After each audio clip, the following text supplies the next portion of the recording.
দর্শক, এটা হচ্ছে ফরিদপুর জেলার বোয়ালমারী থানার কাটাগড় গ্রামের হযরত দেওয়ান শাহের মাজার শরীফ।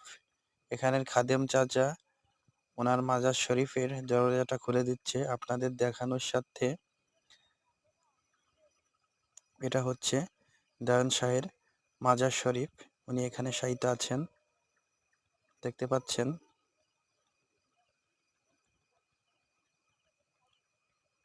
এটাই হচ্ছে দেওয়ান শাহের মাজার।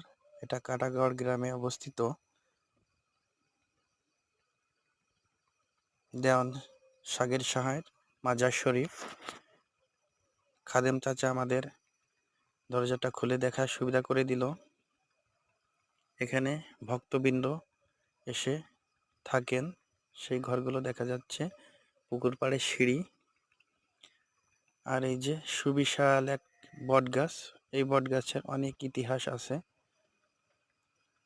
এই দেওয়ান শাহের শাহ মাঝারে 12ই চৈত্র বিশাল এক মেলা হয়।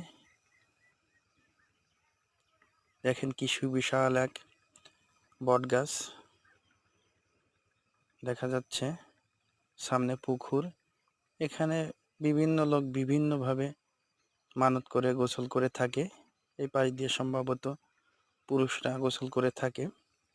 সেম এইভাবেই পাশে এই যে এইদিকেই একটা ঘাট আছে। ওই যে ওইখান দিয়ে নিচে মেলার মাঠ, বিশাল মেলা হয়। এটাই হচ্ছে মাজার শরীফ। ওই যে ওই পাশ দিয়ে গেট দেখা যাচ্ছে, দেখেন।